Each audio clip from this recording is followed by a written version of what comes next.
उसके बाद एक हसीन, एक खूबसूरत शक्ल में एक आदमी आता है, अच्छा लिबास पहने हुए होता है और खूबसूरत खुशबू के साथ आता है, और वो मैयत देख करके उसको कहता है कि तू कौन है, तेरा तेरा शक्ल सूरत, तेरी शक्ल सूरत कितनी अच्छी है, बता तू कौन है। वो मोहतरम हज़रात, वो अच्छे मरने वाले के पास, वो मोमिन बंदे के पास आने वाला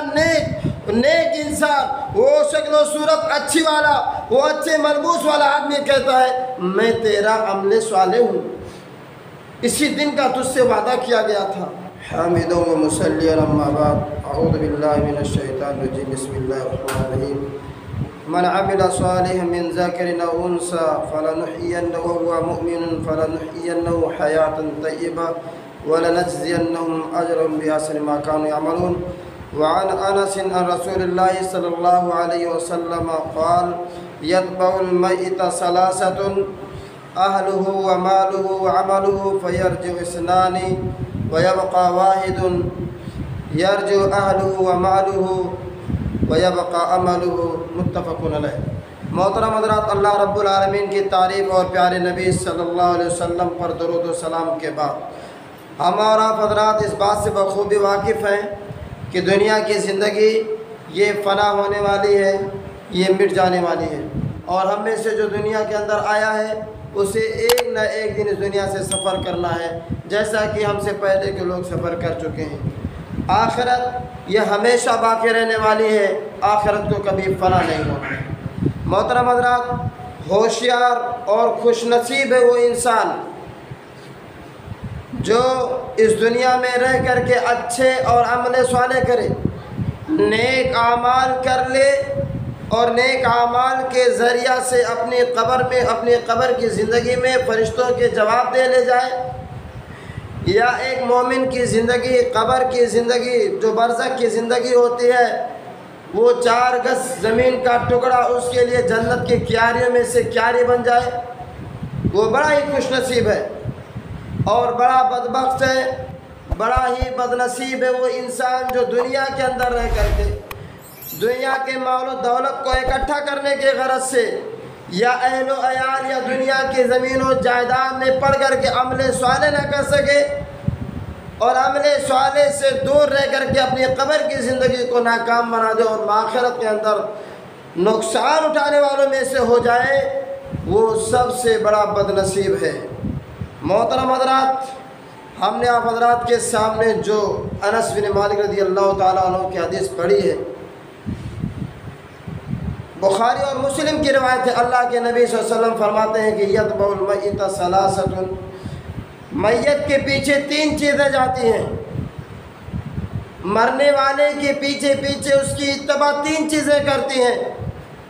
अल्लाह के नबी सल्लल्लाहु अलैहि वसल्लम फरमाते हैं अहलुहु व मालुहु व अमलुहु, मैयत के अहलो अयाल, उसके बाप बेटे, उसके भाई, उसके अजीज़ व अकारिब, और मैयत के माल जिससे कब्र खोदी जाती है या वो चारपाई जिस पर मैयत को ले जाया जाता है, और तीसरी चीज़ वह अमल हो, मैयत का अमल। अल्लाह के नबी सल्लल्लाहु अलैहि वसल्लम फरमाते हैं कि 2 चीज़ें लौट आती हैं, मैयत के अहलो अयाल, मैयत के अजीज़ व क़रीब, बाप बेटे भाई चचा, ये सब लौट आते हैं, मैयत के माल लौट आते हैं, एक चीज़ बाकी रहती है और वो है अमल। मोहतरम हज़रात, इस हदीस से ये बात मालूम हो जाती है कि हमारे साथ जो जाने वाले अमल है, जो जाने वाली चीज़ है वो है अमल। अगर हमारा अमल अच्छा रहेगा तो हमें कब्र की ज़िंदगी में उसका बदला अच्छा मिलेगा, कब्र की ज़िंदगी भी हमारी खुशगवार हो जाएगी, क्योंकि सही हदीस में अल्लाह के नबी सल्लल्लाहु अलैहि वसल्लम ने फरमाया कि जब मैयत को कब्र के अंदर रख दिया जाता है और फरिश्ते सवाल करने के लिए आते हैं, मैयत फरिश्तों के सवाल का जवाब दे देता है, अल्लाह के ताला की तरफ से आवाज़ लगाई जाती है कि मेरे बंदे ने सच कहा है, उसके लिए जन्नत का बिस्तर लगा दो, उसकी कब्र को कुशादा कर दिया जाता है, और उसके बाद एक हसीन, एक खूबसूरत शक्ल में एक आदमी आता है, अच्छा लिबास पहने हुए होता है और खूबसूरत खुशबू के साथ आता है, और वो मैयत देख करके उसको कहता है कि तू कौन है, तेरा तेरा शक्ल सूरत, तेरी शक्ल सूरत कितनी अच्छी है, बता तू कौन है। वो मोहतरम हज़रात, वो अच्छे मरने वाले के पास, वो मोमिन बंदे के पास आने वाला नेक इंसान, वो शक्ल सूरत अच्छी वाला, वो अच्छे मलबूस वाला आदमी कहता है मैं तेरा अमले स्वाले हूँ, इसी दिन का तुझसे वादा किया गया था। और अगर वो मुनाफिक रहता है, गुनहगार रहता है, तो उसके साथ भी यही मामला होता है, मुनकर नकीर के सवालात के जवाब नहीं दे पाता। अल्लाह रब्बुल आलमीन की तरफ से आवाज़ लगाए जाते हैं कि बंदे ने गलत कहा, इसके लिए जहन्नम का बिस्तर लगा, उसकी कब्र को तंग कर दिया जाता है। और उसके बाद एक खौफनाक डरावने शक्ल में एक इंसान आता है, एक आदमी डरावने शक्ल में आता है, उसका कब्र अच्छा नहीं होता, बदबूदार हवा लेकर के आता है। और वो मैयत जो बदनसीब है, जिसने भी ज़िंदगी को यूं ही अमले स्वाले के बगैर गुजारा है, रोज़े नमाज हुकूकुल्लाह और हुकूकुल इबाद की अदायगी के बगैर गुजारा है,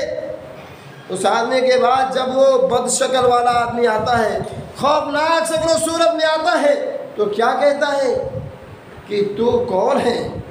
तेरी शक्ल सूरत कितनी ख़राब है। मोहतरम हज़रात, वो बदशक्ल आने वाला इंसान कहता है अना अमलुकल खबीस, मैं तेरा बुरा अमल हूँ, जिसको तू दुनिया के अंदर क्या करता है। फिर वो गुनहगार कहता है अल्लाह क़यामत को कभी कायम न करना, क़यामत को कभी ना कायम करना। तो मोहतरम हज़रात, इन दोनों हदीसों से बात मालूम हो जाती है कि मैयत के साथ जो चीज़ आने वाला है वो है अमल। अगर हमारा अमल नेक रहेगा, अच्छा अमल रहेगा, तो इंशाअल्लाह अज़ीज़ दुनिया की ज़िंदगी भी हमारी अच्छी गुजरेगी, कब्र की ज़िंदगी में हम कामयाब होंगे, और इंशाअल्लाह आखिरत में भी हमारा ठिकाना जन्नत बनेगा। और याद रखें, अगर हमने दुनिया की ज़िंदगी में गफलत और लापरवाही में गुजारी है, अल्लाह रब्बुल आलमीन के नाफरमानी में गुजारी है, तो याद रखिए दुनिया की ज़िंदगी भी हमारी तंग हो जाएगी, कब्र की ज़िंदगी भी हम नाकाम होंगे, और आखिरत में भी हमारा ये दुनिया, हमारे ये माल और ये दौलत आखिरत में हमारे कुछ काम आने वाले नहीं है। जैसा कि अल्लाह रब्बुल आलमीन ने फरमाया यौम ला यनफ़उ मालुन वला बनून, क़यामत के दिन माल और औलाद कुछ फ़ायदा पहुँचाने वाले नहीं हैं। अल्लाह रब्बुल आलमीन ने फरमाया मन अमिला सालिहन मिन ज़करिन औ उन्सा व हुवा मुमिनुन फलनुहयिन्नहु हयातन तय्यिबा। अल्लाह रब्बुल आलमीन फरमाते जिसने अच्छा अमल किया, चाहे वो मोमिन मर्द हो या मोमिन औरत, अगर ईमान वाला है, अच्छे अमल किया है, तो हम दुनिया की ज़िंदगी को पाकीज़ा बना देंगे। वला नजज़ियन्नहुम अजरहुम बिअहसनि मा कानू यअमलून, और क़यामत के दिन उसको अच्छा बदला देंगे। इसके बरअक्स आप गौर करें, अल्लाह रब्बुल आलमीन ने क्या फरमाया वमन आरदा अन ज़िक्री फ़इन्ना लहू मईशतन ज़न्क़ा व नहशुरहु यौमल क़ियामति आमा। अल्लाह रब्बुल आलमीन फरमाते हैं जिसने मेरे ज़िक्र के बगैर ज़िंदगी गुजारी, मुझे याद करके ज़िंदगी नहीं गुजारा, अल्लाह रब्बुल आलमीन फरमाता है हम उसकी ज़िंदगी को तंग कर देंगे, और क़यामत के दिन हम उससे अंधा उठाएंगे, अंधा। मोहतरम हज़रात, आखिर में बस एक बात और ये गुजारिश करने की, अगर हम अमल स्वाले करते हैं, सदका खैरात करते हैं, नमाज़ें पढ़ लेते हैं, या कोई भी हुस्न अमल या अमल स्वाले कर लेते हैं, अल्लाह रब्बुल आलमीन से दुआ करें कि अल्लाह रब्बुल आलमीन हमारे अमल स्वाले को कबूल फरमा लें।